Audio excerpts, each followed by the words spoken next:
서울 외곽에 밤이 내려앉고 겨울에 차가운 바람이 낡은 철판 틈새로 휘몰아치며 오래된 공업단지 가장자리에 여롭게 자리 잡은 임시 거처로 스며들었다. 희미한 가로등 불빛 아래 75세의 노인 한준수 씨는 산처럼 쌓인 쓰레기 더미 속에서 폐품을 하나씩 주워가며 허리가 구부정하게 움직이고 있었다. 낡고 찢어진 속옷은 그의 마른 몸을 따뜻하게 해주지 못했다. 굳은 살이 박이고 거칠어진 그의 손은 찬바람에 벌겋게 되었지만 여전히 신중하게 종이 조각 하나하나, 녹슨 금속 조각 하나하나를 뒤집고 있었다. 조금만 더 모으면 내일 밥 살 돈은 될 거야. 그는 신 목소리로 스스로에게 중얼거리며 살을 에는 추위 속에서도 의지를 다졌다.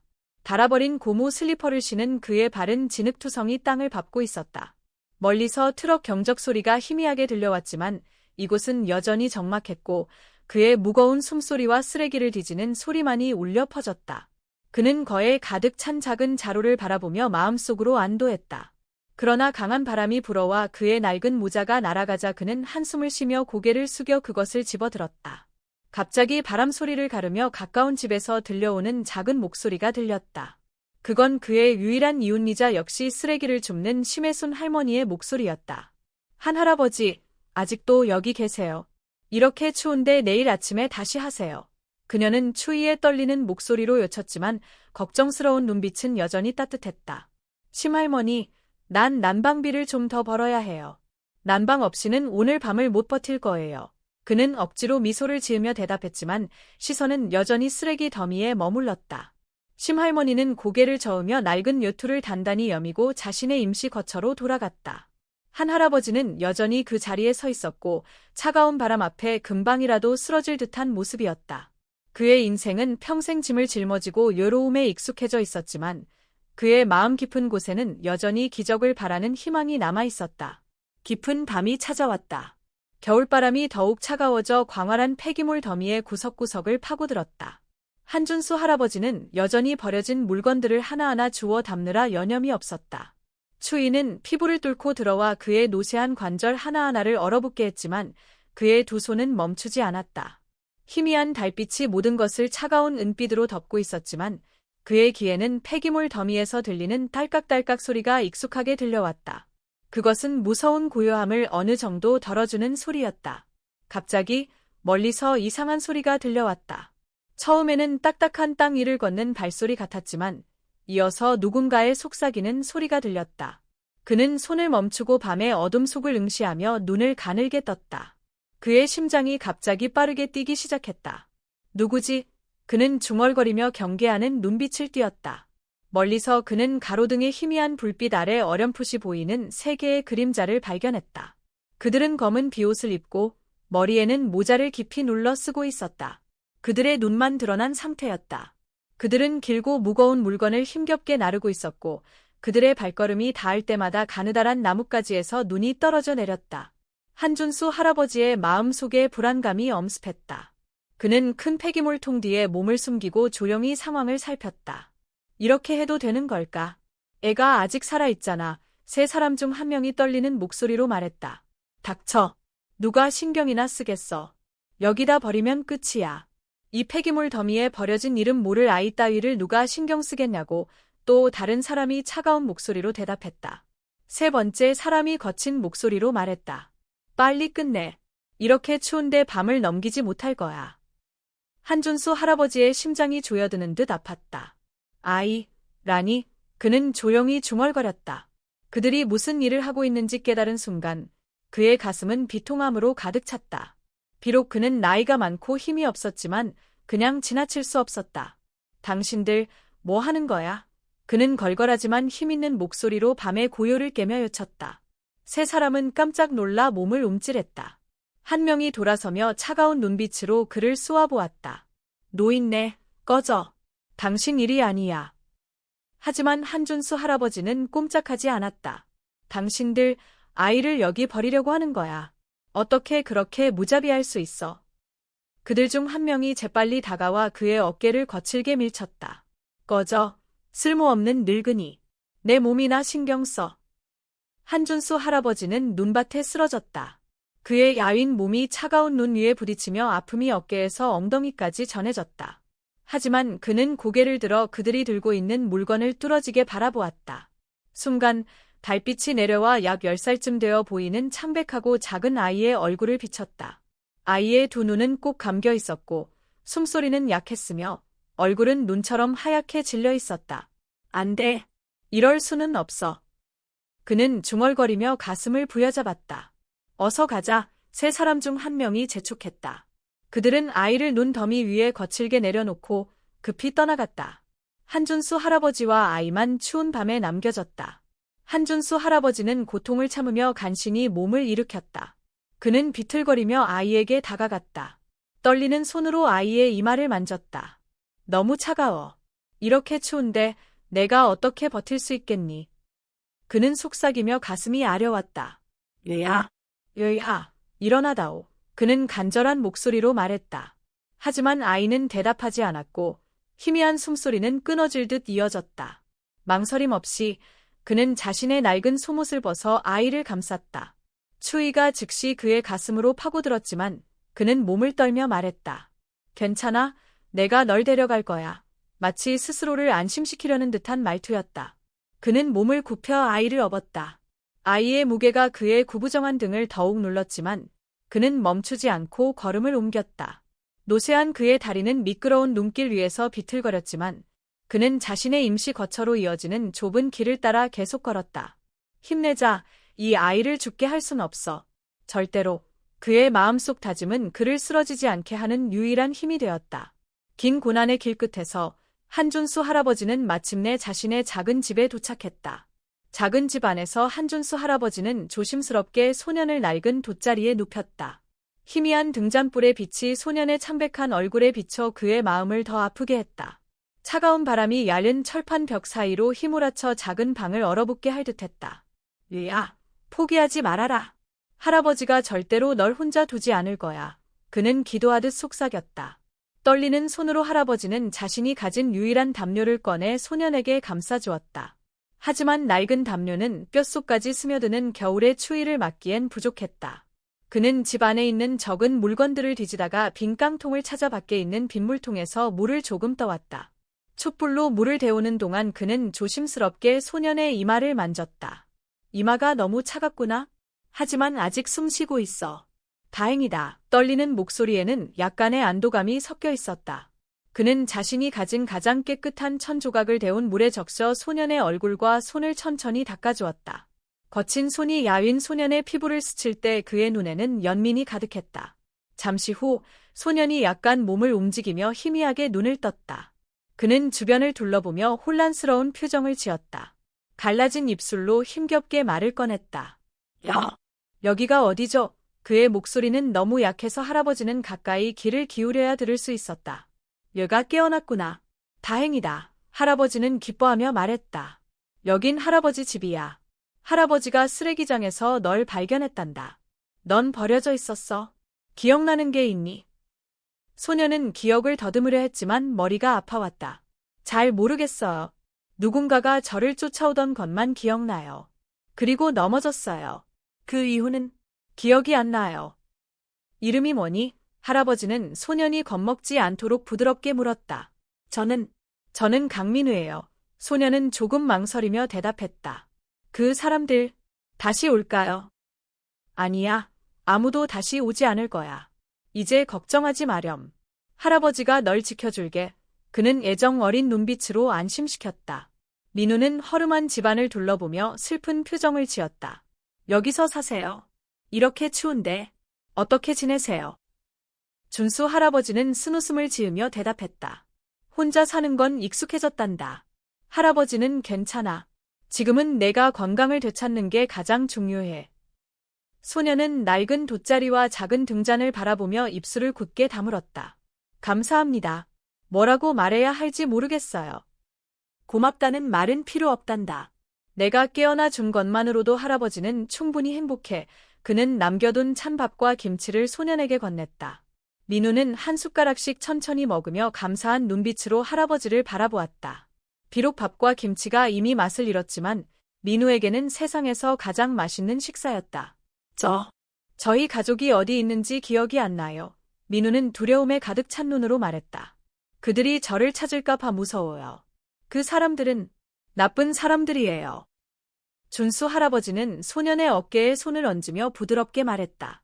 얘야, 이제 무서워하지 않아도 돼. 할아버지가 여기 있으니 아무도 너를 해치지 못할 거야. 그 후 며칠 동안 준수 할아버지는 자신이 가진 모든 것을 다해 소년을 돌봤다. 그는 더 많은 땔감을 구해 방을 따뜻하게 하고 적은 식량을 나누어 주며 가끔 자신의 삶에 관한 작은 이야기를 들려주었다. 소년은 과거에 대해 많이 말하지 않았지만 그의 눈빛은 점점 더 신뢰로 가득 차갔다.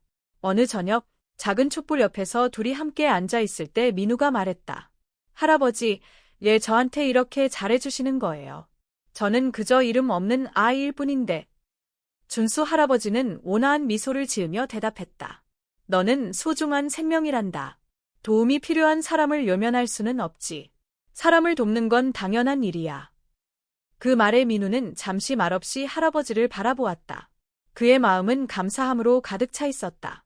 할아버지는 단순히 생명을 구해준 사람이 아니라 민우에게 세상에서 처음으로 안전함과 사랑을 느끼게 해준 존재였다. 그러나 어느 날 아침, 겨울의 차가운 기운이 여전히 작은 집을 뒤덮고 있을 때, 태양은 높이 떠올랐지만 겨울의 추위는 여전히 작은 집을 감싸고 있었다. 한준수 할아버지는 조용히 민희우가 누웠던 낡은 매트 옆에 앉아 있었다. 그의 손에는 서투르게 적힌 글자가 있는 나무 조각이 들려 있었다. 감사합니다. 목숨을 구해주신 은혜를 잊지 않겠습니다. 단순한 문장이었지만 할아버지의 마음을 찢어지게 했다. 나이 들어 흐릿해진 그의 눈에 눈물이 그렁그렁 맺혔다. 민희우야, 넌 어디로 간 거니? 얘 날 기다리지 않고 떠난 거야. 할아버지는 떨리는 목소리로 혼잣말을 했다. 할아버지는 나무 조각을 정성스럽게 책상 한쪽에 올려두었다. 그것이 손상되지 않도록 소중한 기념품처럼. 그의 마음은 걱정으로 가득 찼다. 민희우는 연약한 아이였다. 이 혹독한 추위와 외부의 위험 속에서 그가 스스로 살아남을 수 있을까? 할아버지는 그를 붙잡아 두지 못한 자신을 자책했다. 하지만 마음 깊은 곳에서는 그 아이가 자신이 달래줄 수 없는 두려움을 안고 있었을 것이라고 이해하고 있었다. 그날 밤, 그는 좀처럼 잠들 수 없었다. 희미한 석유 램프의 빛이 벽에 일렁이며 그의 삶의 흐릿한 기억들을 비추는 것 같았다. 그는 민희우의 모든 몸짓과 눈빛을 떠올렸다. 짧은 며칠간 그 아이를 돌보는 것은 단지 그의 삶의 의미를 더해준 것이 아니라 외로움에 익숙해진 그의 늙은 마음을 따뜻하게 데워준 것 같았다. 3일이 흘러 한준수 할아버지의 삶은 다시 익숙한 궤도로 돌아갔다. 그는 쓰레기장에서 조용히 작은 물건들을 주워 몇 원을 벌었다. 하지만 이제 그의 발걸음은 한층 무거워진 것 같았다. 쓰레기장의 모든 구석구석이 민희우의 작은 모습을 떠올리게 했다. 감사와 불안을 동시에 담은 그 아이의 눈빛이 떠올랐다. 어느 날 오후, 그는 낡은 나무더미 위에 앉아 쉴 때였다. 그의 유일한 이웃, 심혜순 할머니가 다가왔다. 그녀의 손에는 따뜻한 김이 나는 떡 한 봉지가 들려 있었다. 한 할아버지, 요즘 너무 피곤해 보이시네요. 무슨 일 있으세요? 그녀가 묻자 걱정 어린 눈빛을 보였다. 할아버지는 그녀의 손에서 떡을 받아들고 작게 고마움을 표했다. 별일 아니에요. 심할머니, 제가 한 아이를 구했는데 며칠 동안 저와 있다가 떠나버렸어요. 지금쯤 그 아이가 어떻게 지내고 있는지 모르겠네요. 심할머니는 그의 옆에 앉아 한숨을 쉬었다. 정말 착하시네요. 하지만 할아버지도 본인부터 챙기셔야죠. 이렇게 나이도 많으신데 겨울을 버티는 것도 힘든 일인데 더 이상의 걱정은 하지 마세요. 한준수 할아버지는 희미하게 웃으며 먼 곳을 바라보았다. 내 인생에 더 이상 잃을 것이 없어요. 그 아이를 구했으니 뭔가 의미 있는 일을 한 것 같아 기뻐요. 하지만 그 아이가 다시 나쁜 사람들의 손에 떨어질까 걱정이 돼요. 심할머니는 더 이상 할 말을 잃고 조용히 있었다. 그녀는 한준수 할아버지가 어떤 사람인지 알고 있었다. 비록 가난하고 힘들게 살아도 그는 언제나 남을 먼저 생각했다. 설령 자신이 삶의 냉혹한 추위에 시달릴지라도 말이다. 그날 밤, 갑작스러운 눈보라가 몰아쳤다. 한준수 할아버지는 낡은 담요를 몸에 두르고 석유 램프 옆에 앉아 마음이 불안했다. 희미한 램프의 빛이 민희우가 깨어났을 때의 약한 눈빛을 떠올리게 했다. 민희우야, 어디 있니? 춥지는 않니? 그는 어두운 방에서 혼잣말을 했다. 그의 목소리는 점점 잠겨갔다. 밖에서 불어오는 바람이 철판 틈 사이로 들어와 램프의 불꽃이 흔들렸다. 그 순간 그는 삶 앞에서 자신의 자금과 무력함을 느꼈다. 그러나 그는 민희우가 그의 손에서 차가운 밥을 받을 때의 믿음 어린 눈빛을 떠올렸다. 내가 나를 할아버지라고 불렀지. 너에게 나는 그저 낯선 사람이 아니야. 내가 믿음을 준 누군가야. 이 생각에 그는 힘을 얻었다. 비록 그 아이가 떠났지만 그는 민희우가 세상의 가혹함에서 벗어나 안전한 곳을 찾기를 간절히 기도했다. 며칠 후 그가 폐품을 주우러 나갔을 때 근처 공장에서 일하는 한 중년 남자가 그를 불렀다. 한 할아버지, 요즘 건강이 안 좋아 보이시네요. 여기 남은 음식을 좀 가져가세요. 몸 챙기세요. 한준수 할아버지는 연신 고마움을 표하며 작은 음식을 받았다. 그에게는 작은 친절도 소중한 선물이었다. 그는 생각했다. 아마도 어딘가에서 민희우도 누군가로부터 이런 도움을 받고 있겠지. 그는 스스로에게 다짐하며 희망을 품었다. 밖에서는 여전히 눈이 내리고 있었다. 하지만 그의 마음속에서는 작은 믿음의 불꽃이 여전히 타오르고 있었다. 미래가 어떻게 될지는 알 수 없었지만 그는 인생이 어떤 식으로든 그 아이에게 친절하게 대해줄 것이라고 믿었다. 시간은 눈 깜짝할 사이에 지나갑니다.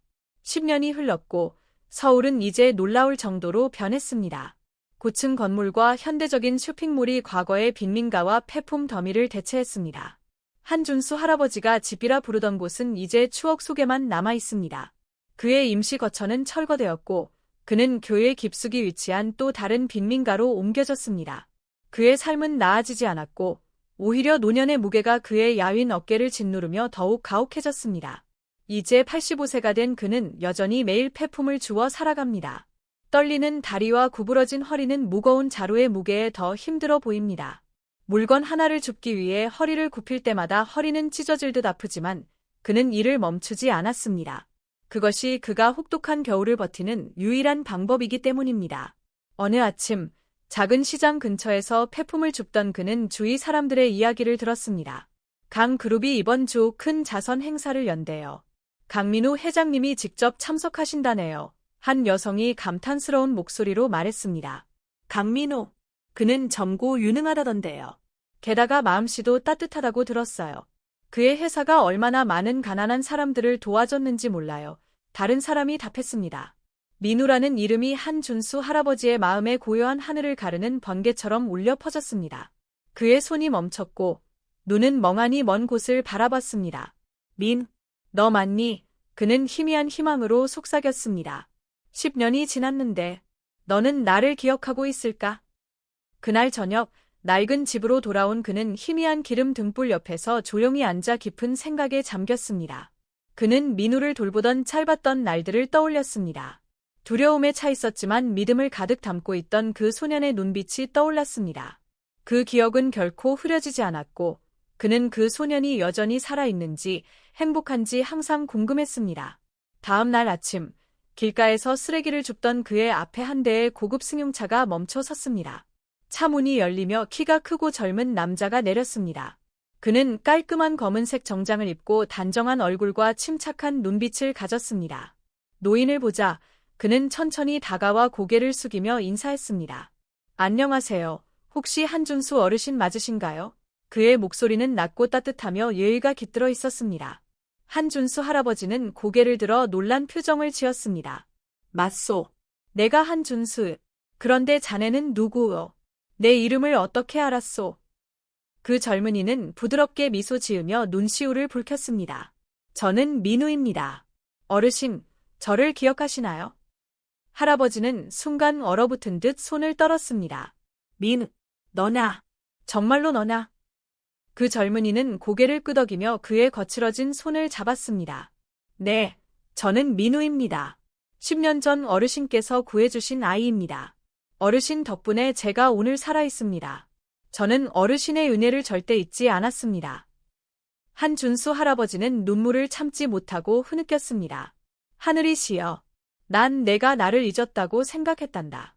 10년 동안 내가 어떻게 살고 있는지, 잘 지내고 있는지 항상 궁금했어.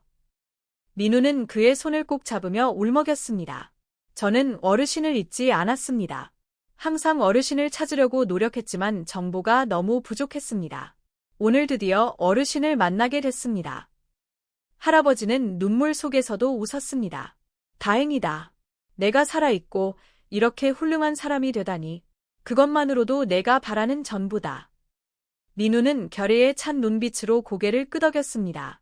어르신, 제가 어르신을 저희 그룹의 자선 행사에 초대하도록 준비했습니다. 제가 어르신께 얼마나 감사한지 세상에 알리고 싶습니다. 할아버지는 당황한 듯 눈을 동그랗게 떴습니다. 하지만 나는 그저 폐품을 줍는 늙은이일 뿐이야. 그런 화려한 곳에 갈 수 있겠니? 민우는 부드럽게 미소 지으며 반짝이는 눈빛으로 말했습니다. 어르신은 단순한 폐품 줍는 노인이 아닙니다. 어르신은 저를 구해주셨고 선행과 자비를 가르쳐 주신 분입니다. 어르신은 부유해서가 아니라 대가를 바라지 않고 베풀었기 때문에 존경받아야 마땅합니다. 할아버지는 민우를 바라보며 깊이 감동한 표정을 지었습니다. 뭐라고 말해야 할지 모르겠구나. 하지만 내가 원한다면 가겠다. 나를 위해서가 아니라 내가 얼마나 잘 살고 있는지 확인하고 싶구나. 민우는 고개를 끄덕이며 미소 지었습니다. 감사합니다, 어르신. 내일 제가 모시러 오겠습니다. 이 행사는 어르신을 존경하기 위해 열리는 것이기도 하고 제 삶을 바꿔주신 어르신께 감사의 마음을 전하기 위한 자리입니다. 다음 날 아침, 서울의 하늘은 맑고 푸르렀다. 햇살이 고층 빌딩 사이로 부드럽게 스며들고 있었다. 한준수 씨는 강 그룹의 고급 자동차 안에 앉아 있었다. 그의 마음은 상반된 감정들로 가득 차 있었다. 그는 이러한 화려함에 익숙하지 않았지만 강민우의 진솔한 눈빛은 그의 모든 걱정을 씻어냈다. 걱정하지 마세요. 모두가 기뻐할 겁니다. 민우가 따뜻하고 낮은 목소리로 말했다. 그는 한 씨 옆에 앉아 그의 안색을 세심히 살폈다. 한준수 씨는 고개를 살짝 끄덕였다. 나는 그저 쓰레기를 줍는 노인일 뿐이요. 이런 곳에 어울릴지 모르겠소. 할아버지는 제 은인입니다. 할아버지가 없었다면 오늘의 저는 없었을 겁니다. 이 행사를 할아버지께 감사의 마음을 전할 기회로 생각해주세요. 민우가 대답하며 결연한 눈빛을 빛냈다. 차는 현대적인 건축 양식의 대형 건물 앞에 멈췄다. 반짝이는 샹들리에와 붉은 카페트 위 입구까지 깔려 있었고 세련된 옷을 입은 손님들이 고급 자동차에서 내리고 있었다. 한준수 씨는 잠시 침묵 속에 앉아 낡은 옷자락을 조심스럽게 잡았다. 준비되셨나요? 민우가 부드럽게 물으며 한 씨를 격려의 눈빛으로 바라보았다. 나 준비됐네. 그는 떨리는 목소리로 대답했지만 눈빛에는 신뢰가 담겨 있었다. 민우는 그의 손을 잡고 차에서 내릴 수 있도록 도왔다. 노인이 붉은 카페트를 밟으며 걸어나오자 모든 시선이 그를 향했다.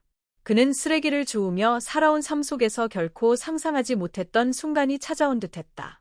커다란 연회장 안은 밝은 조명으로 가득했다.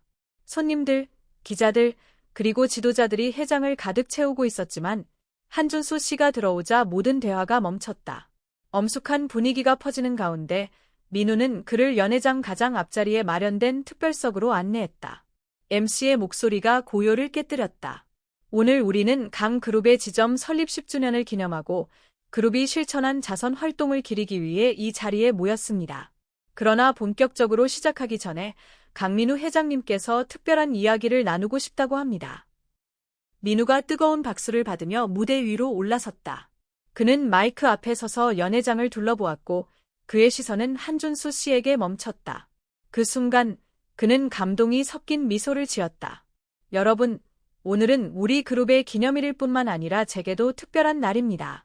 제가 지난 10년 동안 마음에 품고 있던 이야기를 나누고자 합니다. 민우는 강하지만 감정을 담은 목소리로 말했다. 연회장은 숨죽인 채 그의 이야기를 기다렸다. 민우는 계속해서 말했다. 10년 전, 저는 어린아이였을 때 외곽의 쓰레기장에서 버려졌습니다. 차가운 겨울밤, 저는 죽음에 가까운 상태였습니다. 그런데 한 남자가 나타났습니다. 그는 가난한 쓰레기 줍는 사람이었지만 그의 마음은 제가 본 어떤 것보다도 따뜻했습니다.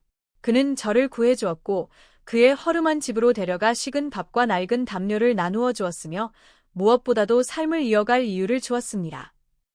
연회장 곳곳에서 흐느끼는 소리가 들려왔다. 민우는 잠시 멈추며 감정을 추스르려 했다. 오늘 그분이 이 자리에 와 계십니다. 저의 은인 한준수 어르신을 여러분께 소개합니다. 스포트라이트가 연회장 앞자리에서 한 씨를 비추었다. 그는 떨리는 몸으로 일어서며 눈물이 고인 흐릿한 눈으로 주변을 바라보았다. 천둥 같은 박수가 터져나오며 연회장 전체가 그를 환영했다.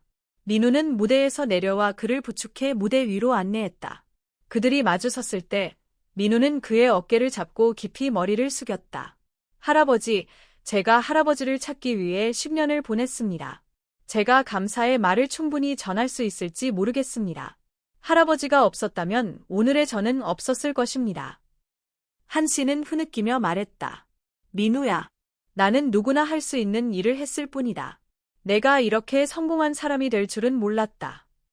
민우는 그의 마른 손을 붙잡고 무릎을 꿇었다. 할아버지는 저를 구해주셨을 뿐만 아니라 가장 중요한 인생의 교훈, 사랑과 나눔의 가치를 가르쳐 주셨습니다. 할아버지께 감사의 마음을 전하기 위해 오늘부터 한준수 은인 기금을 설립하여 어려운 이웃을 돕겠습니다. 박수가 다시 한번 커다랗게 울려 퍼졌고 이번에는 이전보다 더 뜨거웠다. 연회장에 모인 사람들은 무대 위에 감동적인 장면을 보며 눈물을 참지 못했다. 한준수 씨는 눈물로 가득 찬 눈으로 말했다. 민우야, 이렇게까지 하지 않아도 돼.